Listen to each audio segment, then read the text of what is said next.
What's up, ladies and gentlemen? Welcome back to The Good, The Bad and The Stupid. It's Friday the 7th of February. It's Friday, it's the weekend. You can have the weekend to yourself, have a great time, enjoy yourselves, but I want you back here on Monday, having told lots of people about me. And if you don't, I want to know why and what you've been up to, what you've been wasting your time doing. This is your homework for the weekend. So it's good, the weekend. They come around quick, don't they, the old weekends. Phillip Schofield, that's the big news of the day. Phillip Schofield, wait for it, everybody's talking about it. That's right, Phillip Schofield had an alpaca spit in his face, and that's not a sexual innuendo.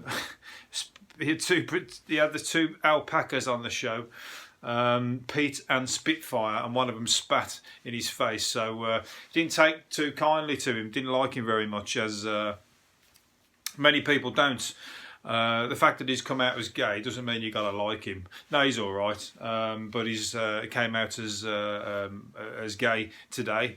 I think it was today, wasn't it? Yeah, but good on him. I mean, if that's is something he's been living with for a long time, then all the fucking better to open up and come out, and it's a good thing for other people in a similar position. I'm sure his wife's a bit surprised, but nevertheless, or maybe she's like, along the lines of, well, I did sense something because the sex was getting a little bit more adventurous for my liking. So I knew something weren't quite right, and but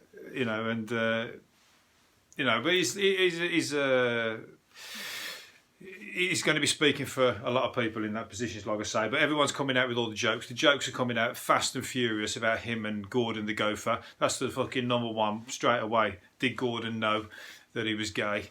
But who's to say Gordon was gay? And if Gordon wasn't gay, then surely that's abuse, if that's the case. And do we know how old Gordon was as well? Do we know if there's, was he underage or whatever?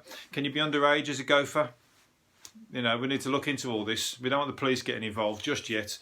We need to find out the legal age for sexual contact with a gopher, a puppet gopher, for that matter. But yeah, as I said, he's going to be a lot happier for having done it, because that's probably bothered him for a long time. And he can go off now, skippity-doo, have a party. He's probably fucking banking loads of money off that shit fucking We Buy Any Car advert. He might have quite enjoyed that alpaca spitting in his face. I don't know. We're going to have to ask him about that another time when he's got over the furor after this fucking this situation. So anyway, let's move on from Philip onto Question Time. Question Time was on last night. It's a weird program, Question Time, isn't it? Because I don't think it actually achieves fucking anything, really. It's just it's all just fluffing, It's just people's opportunity to show that they can answer questions, but they don't do fuck all about the questions that are asked, do they? Really? I mean, it's impossible that they walk away out of that studio and go, right, somebody's made some really good points there, and I'm going to be fucking straight back to the boss, and I'm going to be, putting it on the table and getting this thing sorted. They don't give a fuck. They're just there to fucking, show their prowess, basically. But what cracks me up about it is when some fucking weirdo, because some people ask some good questions, but there's some weirdos in that audience, and some of them ask some fucking, I don't know if odd questions, but really long questions, where you're waiting and you're just like thinking, this guy is going on a bit too long. And then he doesn't get the clap at the end. He finishes what he says, and it's a really shit point, and nobody claps. And then Fiona Bruce just goes, "No, not you. This guy over here. Let's go over to this guy." And camera just goes. But everybody, while that person's giving this kind of question, the whole other audience, you look at all the other audience's faces, they're all like, sort of, kind of trying not to laugh, or they're going weirdo in their head. They're not actually saying it out loud. So there's a load of oddballs there, isn't there? So if you're at Question Time, you might be that oddball. So make sure your question's short, sharp, and fucking got a point to it. Otherwise, I'm going to be watching, and I'm going to think that of you. There you go. So no pressure, should I say. What else was I going to say? Oh, there was a program on the other day, Me and My Sex Doll or something like that, something along those lines. Weird. I mean, we're talking about weird people. There was a guy on there. I didn't watch it all. I must have just caught it at the fucking weirdest part, probably. But there was some guy who had I don't know if he bought the sex doll. It was about $5,000 or something like, or whether they'd give him one to fucking have a go on. But it was on normal TV. It might have been Channel 4, Channel 5. But this guy was like, took this sex doll to bed and was fucking shagging it in the fucking bed. Well, I don't know about shagging it. It was like the worst shag going. I think that sex doll was asking to be put back in the box and sent back to fucking China. He couldn't get it together. He couldn't get the positions right or anything. The legs were all fucking, like when you're trying to put an IKEA cabinet together and you don't know what the fuck, you put one screw in wrong and it's all a bit skew-if. It was like that with this doll. But it was like, I mean, I ain't no shrinking violet anyway, but it's like, he had his fucking dick out and everything, and it was like, they weren't censoring anything, so they wouldn't put a porno on that channel, but they would put this guy trying to shag a sex doll really badly, and, they showed everything, they didn't fucking leave anything out, and his fucking arse was going up and down, and he was like flipping it around and everything like that, it was clunking and everything. I'll tell you what, I didn't enjoy it anyway, and I don't know whether he fucking did. I think he said afterwards that he did, but I don't think they showed the fucking money shot. But fucking all the fucking better for that, because I was in the middle of dunking my digestive biscuits at the time, and I might have fucking dropped one in there as I was like, as my jaw was dropped like that. What the fuck? My jaw was dropped just as low as what fucking that guy's stupid question on Question Time. Anyway, Ronnie Russell, ever heard of him? No. Why have you not ever heard of Ronnie Russell? Why have I never heard of him? And I'm going to tell you, he's a royal rescuer, is what they're calling him. Basically, he rescued Princess Anne from being kidnapped and was awarded a bravery medal for his actions.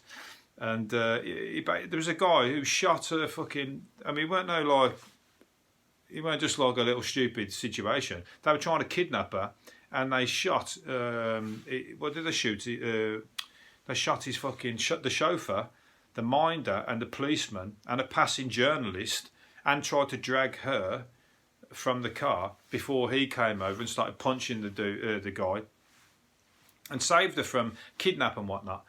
And he's in the paper today because he's having to sell his bravery medal that he got. And he's hoping to raise £20,000 to help with his he's had a load of strokes and a load of illness, and he's got to pay. He's been to psychiatric hospital and all this kind of stuff, right? And he's having to sell this medal to do that. But he was told, that guy saved a member of the royal family. He got a bravery medal and a thank you. That's all he got. He was told that somebody would pay off his mortgage on his house or whatever. He got fuck all. They get free money. It's like the royal family, all their money's for fuck all. They get money for nothing, and they do some stuff which, is their choice to do, is what I'm trying to get at. But this guy was told they were going to pay off his mortgage. They didn't, and he's had loads of ill health through his life, which would have been, he wouldn't have had any of that had his mortgage been paid off and he'd not be under a stressful situation. And he's had loads of strokes, and now he's trying to raise 20 grand for his bravery medals.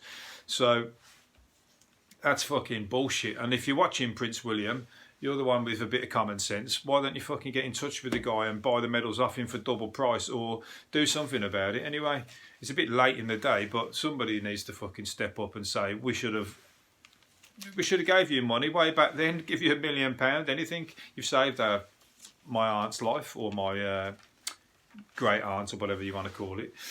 You got nothing. So Ronnie Russell, remember the name. He deserves a lot more. He deserved a lot more.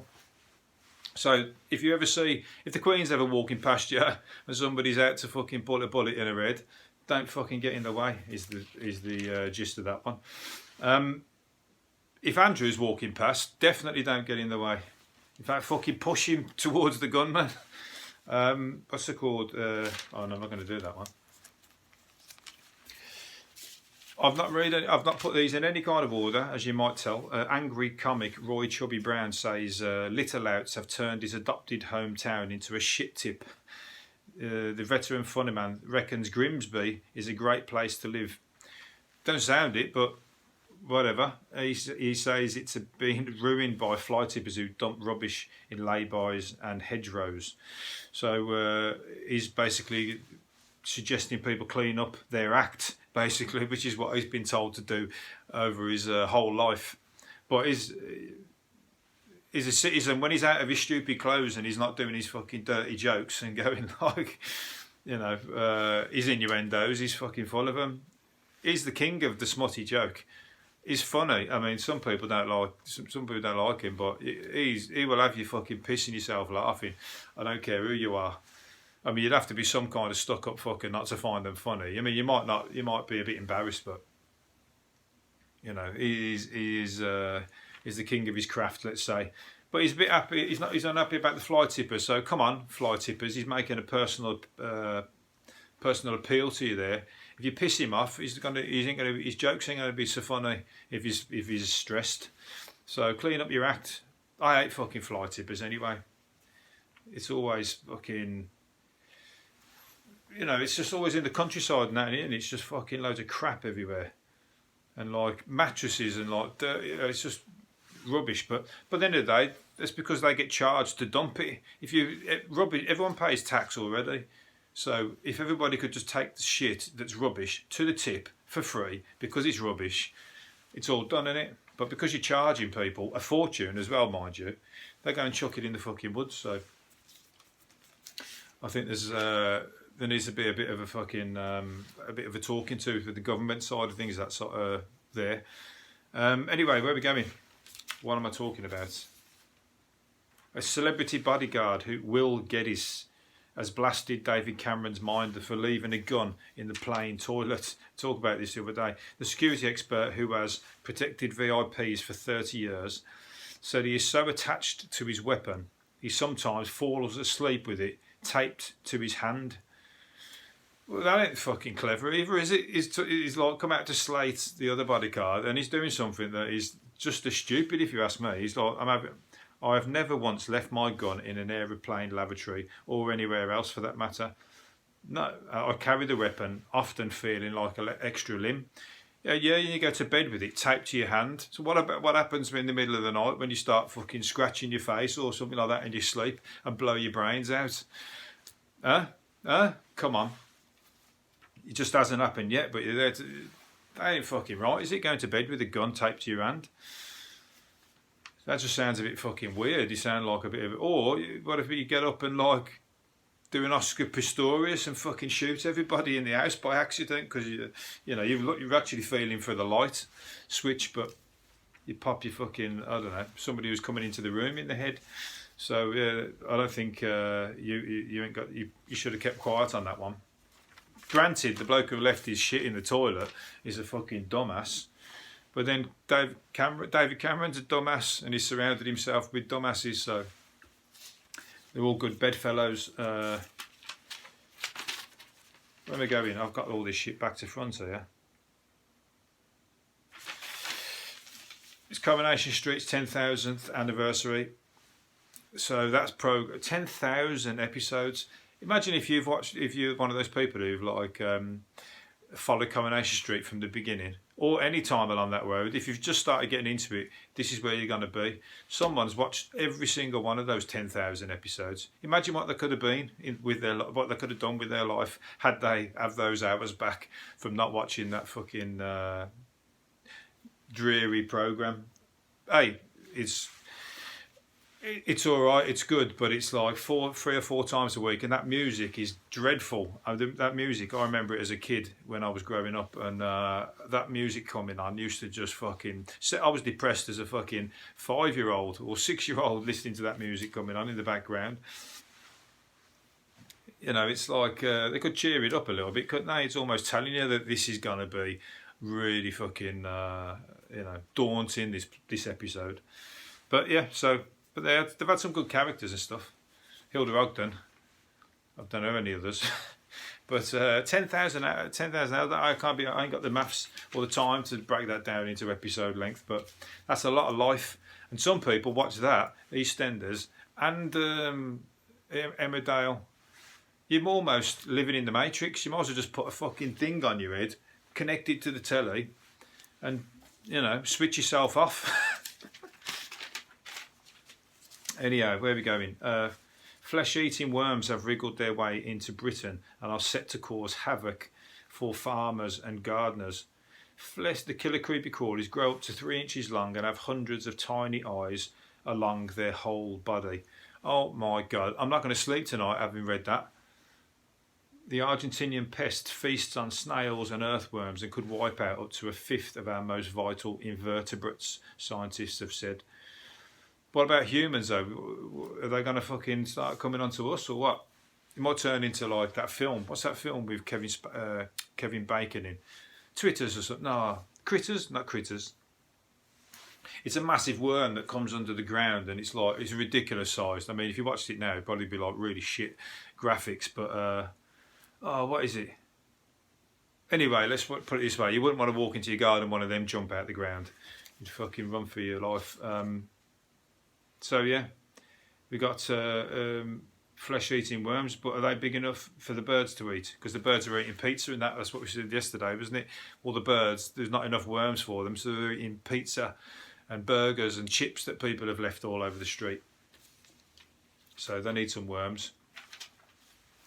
Well, worms. I've not seen a worm. I don't hang about in the garden digging. I don't like gardening, but I don't think I've seen a worm since I was a kid. So anyway, no need to see them. I don't plan on gardening anytime soon. I haven't got a garden. Why would I? I'm not going to do somebody else's. Mary Berry has hit back at scammers who have been using her face and name to advertise cannabis oil. You should have got in there first, love. Why are they using her name? No, this is not a hash cake. The former Great British Bake Off judge said she was appalled to learn customers were being fooled into thinking she had endorsed the product. That's a weed smoker, that is. He's like, fuck it, you know what I mean? Let's just break the law, get some sold, and then when we get caught, we'll have made the money anyway, so it don't fucking matter. Good thinking. I like it. You know, might as well, fuck it, you know, take your chances. But she's like, maybe was thinking of, she might as well just jump on the bandwagon now and just think, if they're selling out, I might as well do my own range on the back of that. So if they're making money off the back of my name, she can make hash cakes and like jazz them up, like do the Bake Off version of some hash cakes. Fuck it, that would improve that programme 100%. I mean, fuck me, I don't like Coronation Street for the music, but that programme, fucking hell, I can't bear to watch it. How did baking ever become interesting? I mean, I like baking in the house, but I don't like watching other people baking. I don't find it interesting at all. I like to bake to get to the point where I've got to have something to eat and I've got a purpose, but not just to see a load of fucking... It's so twee. Sorry, I'm not trying to be Mr. Cool Man here, but sponge cakes just ain't my thing. That's what I'm saying. Orangutan tries to lend a helping hand to a snake catcher. The conservation worker was busy scooping the ape's deadly enemy from the river in Borneo. The river in Borneo, I was trying to say, but he refused to grab the ape's hand as the forest has strict rules banning human interaction with animals. Look, the ape there trying to help the human, you know, and on the back, even though he knows the humans have destroyed the fuck out of his homeland and continue to destroy his habitat, should I say, but they're just thinking to help. Not got a bad bone in his body, but we fuck him over, us humans, don't we? So we could be, you know, hopefully the next generation have watched all that and just go, this is fucking shit, we can't carry on like this. They already are that way. Kids are actually becoming the sensible ones, but all the blokes and the women, but all the this generation, they just want the money. It's all about the money. So you'll be left with fucking nothing and no money, and have to sort of deal with, you know, coming it from the wrong angle, like all the species of animals that have been disappeared, and they trying to create one from the last living rhino, trying to create the species all the way back up again because they've been shot to fuck. Anyway, I'm not getting on my horse here. Let's finish up. A quick fingerprint test to identify cocaine users has been developed. So bad news to it can distinguish between those who have taken it or simply been exposed to it by mistake. A fingerprint is a great way to test for drugs as it is so quick and efficient to collect. That's just a bit tight, isn't it? Who's going to use that? The police, maybe, if somebody's driving, fair enough, but why else would you want to have to use that? People are going to party, whether they like it or not, just leave them to it, let them fucking get on with it. You know what I mean? It's like, why do you have to sort of fucking know whether someone's been exposed to it or definitely taken it so that you can fucking boot them out of their job and fuck their lives up just because they've fucking had a party or had I'm not condoning drug use, but what I'm saying is that people will do what they do in their own spare time. It's this whole fucking nanny state that people, you can't drive a car unless it's a good time to use it, fair enough. As I said, same with drinking, but people are adults in the day. What was it? Liz Hurley. Liz Hurley says she's much too old to parade on the beach in a bikini, despite posting 36 selfies online last year. And she looks amazing. I saw some of them. Not that I was spying on her Instagram page, but she there was in the paper, weren't they? And, she looks amazing in a bikini. So how can you say you shouldn't be walking down the beach in one? There's plenty of people half your age that shouldn't be walking down the beach in a bikini. I can tell you that. But I'm kidding. Anybody can wear whatever they like and fucking whatever age you like, as long as you feel fucking.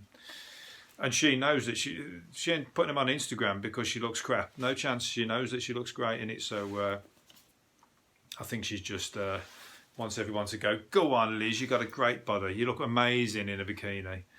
Don't you dare say that about yourself. But it's true. You do. So keep wearing them and fucking championing it for the girls who are coming up to a similar age, because she's 54. So and she looks amazing. So. Give other people hope. Where are we going? Robbie Williams has not cooked food for himself for more than 30 years. What a loser. The singer said his last self-cooked home meal was an omelette which he put together at age 14. He's heading up Weight Watchers campaign that encourages people to make their own meals. He's never made a meal in fucking 30 years, and he's doing a campaign for Weight Watchers on telling people how to make meals, that they should make their own meals. He's not the right person to be the champion for that, is he? He's not leading by example. All right, he might put on weight. I have not tried to cook anything since I made an omelette in 1988. Well, he's got the money, hasn't he? Was he just order takeaways, or has he just got a cook that does everything for him? Either way, it's fucking pathetic. Come on, Robbie. I'm not buying that. I'm not buying into that. That's like Michael Owen in that. When it was Michael Owen said he's never ever ever made a cup of tea or had a cup of tea or made one, doesn't know how to make it, and he's never had one and never watched a film. It's something fucking weird to say that you've never done something, even if you just did it once a week. You know what I mean? And you're just lazy, but to never have done it for 30 years, there's something wrong with you. Alcoholics will be given wine in a move to cut crime and homelessness. The Managed Alcohol Project will see 10 problem drinkers share accommodation and get to choose measures of lager, whiskey, wine daily to stabilise their dependency. Good, that's fucking brilliant. Again, that's leading back to that cocaine thing, but still, give them, they've got a problem and they need to get it, and they're going to get it one way or another. And they've got to do it on the streets and fucking live in a horrible situation a lot of times. So it's good that you're managing them and giving them an allowance. That's just sensible. Yeah, but I'll tell you what, this podcast is all about it's all righteous, this one. And I'll be fucking buzzing if I was the alcoholic going, nice one. I'm gonna have the Chateau Neuf de Pape or whatever it's called, the expensive bottles, if you please. I might be an alcoholic, but I'm not a fucking scumbag. I want the top of the range stuff. No White Lightning here, please. Thank you very much. Right, last one. The Spice Girls are re-releasing both their best-selling album, 1997 Spice World, and their greatest hits on vinyl on March the 13th to celebrate being the best-selling female group of all time. Are you fucking kidding me? Spice Girls are the best selling female group of all time. That is like the creme de la creme on the top of this fucking, or the cherry on the cake on top of this podcast, with all the weird shit that I've heard and read about. That one takes the fucking biscuit. There's no way on this planet that the Spice Girls are the best. I mean, they might be the best selling female group of all time. They're certainly not the best. If I was a female group, my nose would be put right out of fucking joint hearing that. But don't what's the word? Be hard on yourself, because some of the fucking best music is unknown, and at least you're being heard by the kind of people that like good music, and not just a bunch of fucking screaming, I don't know, who likes Spice Girls music now. They were like a load of kids, weren't they? But they're growing up now. Do they still like it? If they do, then they've got something wrong with them as well. So they can go and fucking get a takeaway with Robbie Williams. Anyway, I don't know where I'm going at the end there, but I'm going to leave it there and never listen to Spice Girls ever, and never buy one of their records. And that might bring the countdown by one at the very least. Anyway, I'm going to see you again next Monday. So see you later. Bye-bye.